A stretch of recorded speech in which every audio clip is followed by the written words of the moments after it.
L'éternel se te bénisse dans ce voie du 3e jour de jeûne et prière. Sur le thème, la destruction des 7 autels. Qu'est-ce qu'un autel en vérité? L'autel est un système, une personne, un endroit conçu pour recevoir des sacrifices.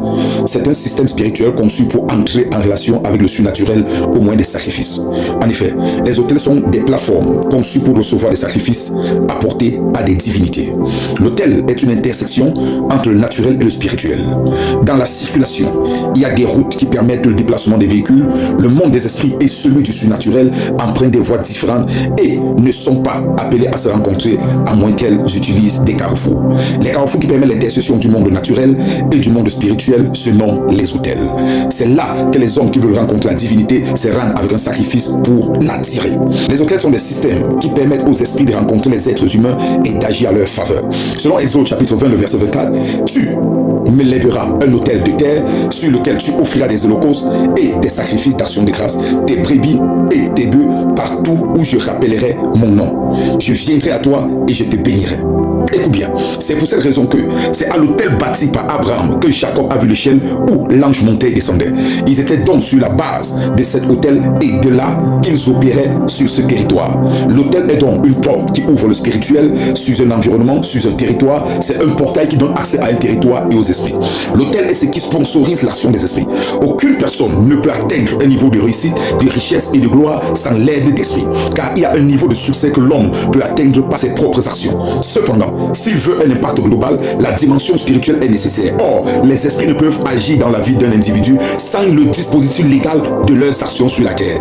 Ainsi, une personne qui désire l'aide des esprits pour sponsoriser sa réussite doit bâtir un autel et offrir des sacrifices. L'autel est un endroit, un système, une plateforme qui permet la construction des alliances. L'alliance est un engagement entre la divinité et un être humain, en vertu de laquelle la divinité apporte des avantages à l'homme contre certaines obligations.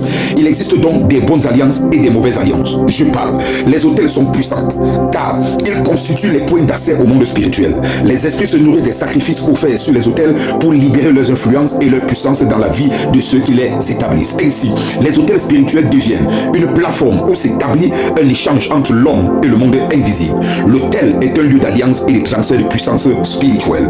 Le premier pilier du pouvoir spirituel est l'autel. Les autels sont des points de convergence des esprits où ces derniers se manifestent. Chaque pouvoir est soutenu par un autel. Un esprit est convoqué chaque fois qu'un autel est dressé. L'intégrité d'un esprit dépend de l'autel qui le tient. L'influence spirituelle repose sur les autels. Dans Nombre 23, le verset 1, Balaam dit à Balak, bâtis-moi ici 7 autels et prépare-moi ici 7 taureaux et 7 béliers. Écoute bien, son intention était claire, invoquer le monde spirituel pour maudire Israël et stopper son avancée.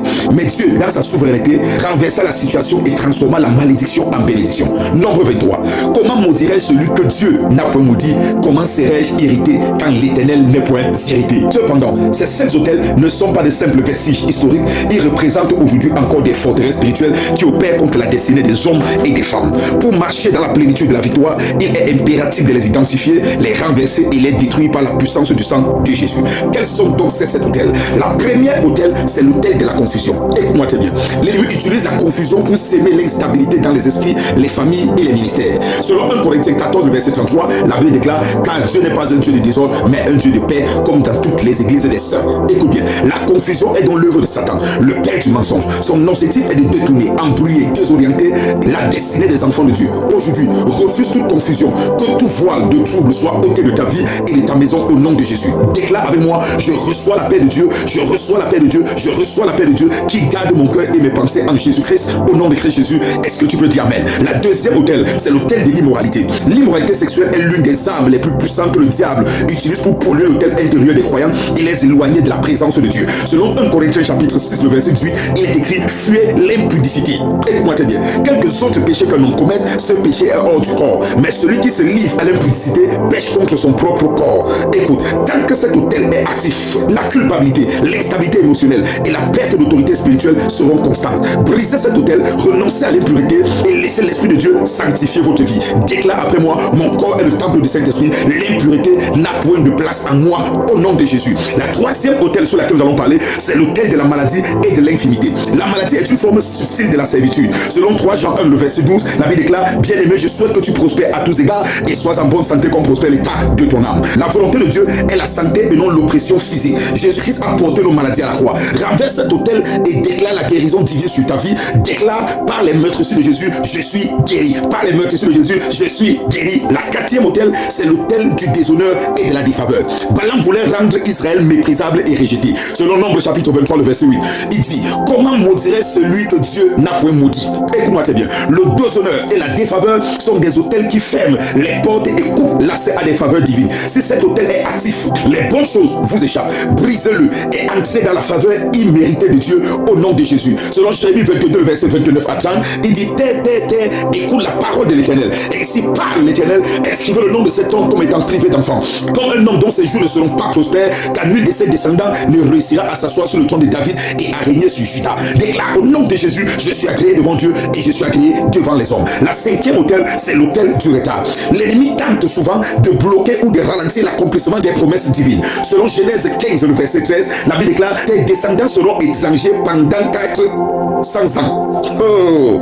écoute-moi très bien. Mais Israël est resté 430 ans en Égypte, selon Exode 12, le verset 40, subissant un retard spirituel. Le retard n'est pas une fatalité, c'est un autel que tu dois renverser. Prie avec violence et récupère ton temps. Et déclare: au nom de Jésus, je rattrape le temps perdu et je me tiens dans le calendrier parfait de Dieu. Au nom de Jésus, je rattrape le temps perdu et je me tiens dans le calendrier parfait de Dieu. La sixième autel, c'est l'autel de la frustration. L'autel de la frustration. La Bible déclare dans 1 Thessaloniciens 2, le verset 1. Aussi, voulions-nous aller vers vous, au moins moi, Paul, une et même 2 fois, mais Satan nous en a empêchés.